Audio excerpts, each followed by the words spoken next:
My heart was pounding as I walked onto the stage on trembling legs. I was at tryouts for a dance competition, hoping to get to the semifinals. The audience and the judges looked at me with curiosity. Dad's presence was the only thing that could help calm me down. I looked around the hall and saw that his seat was empty. Oh. As usual, work was more important to him than his own daughter. Are you just going to stand there or will you dance? Right, 1 second. I closed my eyes and started to move. Unfortunately, I looked like I was stung by a jellyfish. It was no surprise when I was eliminated in that round. I went backstage and crossed dancing off my list of hobbies. Dang it, this isn't it either. Will I ever find my calling? Hi, I'm Alex. I lived in a big city with my dad. He was a stuntman. That meant he acted in movies and did all sorts of stunts instead of actors. He was very cool, and I had always been proud of him. However, Dad couldn't spend much time with me because of his job, and that made me miserable. What upset me even more, though, was the fact that I couldn't find anything I was good at. I had a long list of hobbies I'd already tried: programming, drawing, sports, and now dancing. But none of them felt right. Did I just not have any talents? I trudged home after my failure at the competition and spent hours watching videos on the private diary channel. Like this video and subscribe to the channel if these stories never fail to cheer you up too. That evening, Dad brought me a strawberry shortcake to cheer me up, but it didn't make me happy at all. You see, Dad always bought me desserts before breaking bad news. Alex, I got a good job offer and I need to go to China for a few months. You promised we would spend the holidays together. I'm sorry, sweetie, but I need to work. My sister will look after you this summer. Aunt Dora? She lived in a beautiful small town in the middle of nowhere called Brentwood. Of course, I was upset that Dad had broken his word as usual, but I had very fond memories of Brentwood. When I was a kid, we often visited Aunt Dora. I even had a friend in Brentwood, a boy called Edward. He came from a very poor family and always wore rags. But Edward was a kind and fun kid. Back then, every day was filled with adventures. We would bungee jump into the pond, whee! Ride bicycles, keep up Alec, catch fireflies. Wow, they are so pretty, like little stars. We even built a tree house. It was a wonderful childhood. One day we were walking around town and found an amazing cave with a blue lake in it. It looked like something out of this world. That cave became our secret spot, and we often played there. One day, we wrote a letter to ourselves in the future, put it in a bottle with a photo of ourselves, and buried that bottle there. This will be a symbol of our eternal friendship. Edward and I also stood up to a rich girl called Kelly together. She was such a pain in the butt. Kelly lived in a huge mansion and liked to show off her expensive toys. Look what my parents gave me. This doll can walk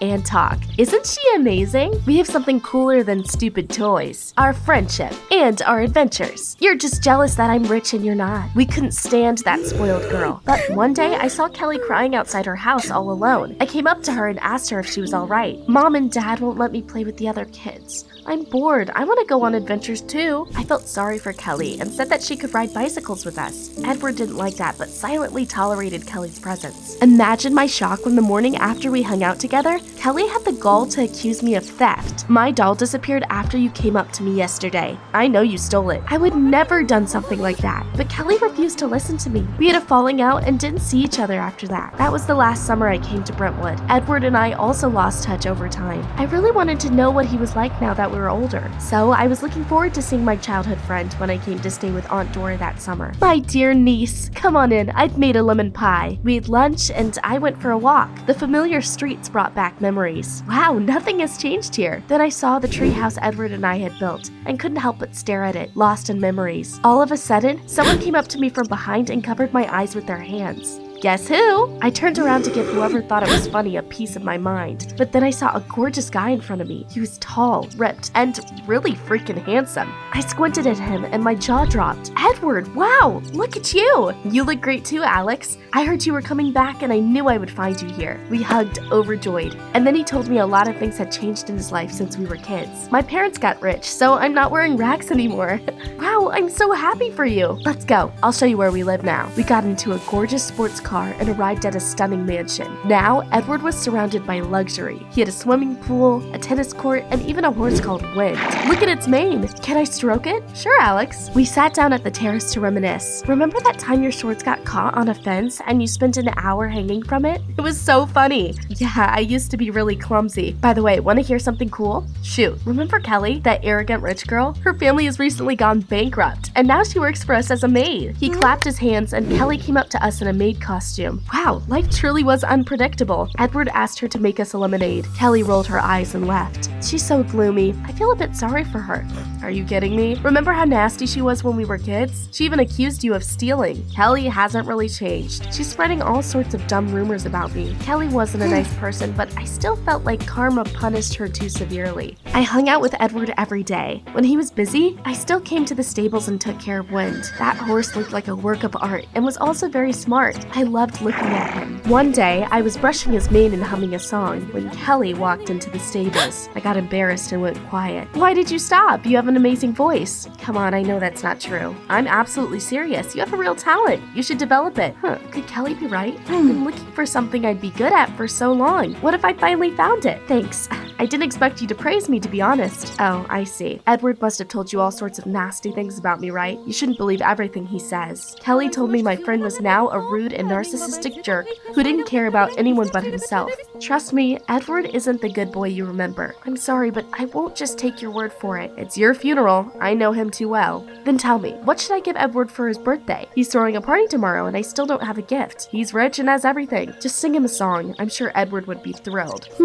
That was a great idea. I thanked Kelly and left to practice. The next evening, Edward's friends and relatives gathered in his backyard. They all congratulated him and gave him gifts. When it was my turn, I stood in front of everyone and started to sing. This song is for my childhood friend. I felt like a real star, but after the first verse, Edward suddenly burst into laughter, and so did everyone else. Oh, my poor ears must be bleeding. I froze confused until Edward's mom explained I was tone deaf. Kelly was hiding behind a cake and barely holding back laughter as well. It made my blood boil. I believed her when she said I had a talent. Edward's laughter pissed me off too. I turned red as a tomato and ran away to my aunt's place. Don't worry, honey. Everyone will forget about it by tomorrow. But I will remember that humiliation for the rest of my life. Kelly came over the next morning to talk, but I didn't want to see anyone. Go away. You haven't changed since we were kids, and you made me look like a fool. I slammed the door in her face, but soon someone knocked on it again. It was Edward. He brought me a huge bouquet of flowers. Alex, I'm sorry. I acted like a fool. I don't want to ruin our friendship. He looked like a guilty puppy. I hesitated, but eventually decided to forgive him. After all, we had such good times together. I tried to get over my embarrassment and suggested we spend time like we used to when we were kids. But Edward didn't find any of the things we used to love interesting anymore. Let's bungee jump into the pool. Why don't we just chill by the pool? Do you want to go cycling? I'll drive you around in my car instead. It's much cooler. I could no longer deny that Edward had changed. Now all he wanted to do was party and throw his money around. I felt gutted when I realized how terribly arrogant my rude friend had become. He thought he was the center of the universe and treated Kelly terribly. Hey, Kelly, I was playing tennis and accidentally smashed a window with a ball. Clean the glass up. Do you know the magic word? Now, or I'll tell mom and dad you broke it. The longer I watched Edward, the more disappointed I felt. Had money really changed him that much? I decided to remind my friend what a good guy he used to be as a kid. So I came to our secret spot and dug up the bottle we'd hidden the letter in. I hope Edward will see it and remember the time he was poor, but had a huge kind heart. I was about to leave the cave when I noticed that something else had been buried next to the bottle. I dug deeper and found Kelly's doll. What the heck was it doing there? I ran over to Edward and showed him the doll. Did you steal from Kelly and hide it in our cave? No one else knows about our secret spot. Edward did not even try to deny it. But why? I didn't want you to befriend a spoiled rich girl and stop hanging out with me, so I drove a wedge between you two. How could you do something so mean? Kelly might have been an insufferable braggart, but you're no better now. I told him that was the end of our friendship and left. After that, I knocked on Kelly's door, gave the doll back to her, and told her what actually happened back when we were kids. We could have been friends if I hadn't been such an idiot. By the way, Alex, I'm sorry for lying to you about your singing. I just wanted you to see that Edward is a bad person and doesn't respect anyone. Yeah, I know that now. He's also... Forget it, it doesn't matter. What? Come on, what were you saying? I've seen Edward mistreat his horse. Wind has a great pedigree. He's fast and incredibly smart. Edward doesn't appreciate what he has. What? I couldn't forgive Edward for that. But first, I decided to make sure Kelly was telling the truth. I sneaked into the stables a few days in a row and realized that Edward really didn't take good care of Wind. He only fed him once a day and barely gave him any water. I had to save that horse no matter what. Kelly and I came up with a plan. She distracted Edward while I sneaked into the stables to get Wind. It's all right, boy. I'll help you. I carefully led him out of the stables. Then I rode him to our secret cave. Soon Kelly joined me and I told her about our secret spot. Does Edward suspect anything? No, not a thing. What are we gonna do with Wind? We can't just hide him in this cave forever. I'll talk to my parents. They know some farmers. Maybe they could look after him. Farmers? Wow, that's perfect. Kelly, I'm so glad we became friends. I've always wanted to have a friend like you too, Alex. While Kelly was trying to find a new home for Wind, I looked after him and rode him every day. It always made me so happy. I felt like I found my calling. Of course, Edward quickly discovered his horse was missing and confronted me, smiling brazenly. You think you're smart, huh? I have surveillance footage of you stealing Wind. You treated him badly. I have nothing to apologize for. You can report me to the police if you want. I don't care about the horse. I'm going to England to study soon anyway, but I still want to teach you a lesson, so I'll make you a deal. Film yourself laughing at Kelly for being poor and post the video. If you do it, I'll leave you alone. No freaking way, Edward. I would never do something like that. Well, you've made your choice. He smirked at me and left. Shortly after that, I got a call from Dad. He was furious. It turned out the news about the daughter of a famous stuntman being a thief had gone viral. Edward had posted the footage of me leading Wind out of the stable. Dang it, what a bastard. I tried to explain to my dad what had actually happened, but he wouldn't listen to any excuses. Alex, you've embarrassed me. Do you even realize the stunt you pulled could cost me my career? After shouting at me, Dad immediately hung up. He was never there for me. I knew that I had done the right thing when I saved the horse from its rude owner. I got some apples for Wind and headed to the cave. When I was passing by Edward's mansion, I saw him loading suitcases into his car. He noticed me too and smiled wryly. You know, Alex, things didn't have to be this way. I could have taken you to England with me and we could have had a great time together. But you betrayed our friendship and I had to punish you. No, you were the one who betrayed our friendship. You changed after you got rich and not for the better. I took our childhood photo out of my pocket, tore it up, and threw the pieces at Edward. Goodbye. But the worst was yet to come. I came to the cave and was horrified when I realized Wind wasn't there. My heart sank, and I ran to Kelly's house because she was the only one who knew where we kept the horse. What I saw when I arrived turned my world upside down. Men in expensive suits were handing over money to Kelly's parents. My friend was standing next to them smiling proudly. Well done, daughter. Thanks to you, we made a good deal. Thanks, Daddy. The men in suits got into a truck and took off. That's when I noticed Wind in the back of their truck. I stormed up to Kelly and demanded an explanation. Did you sell Wind to them? Yeah, he has a great pedigree.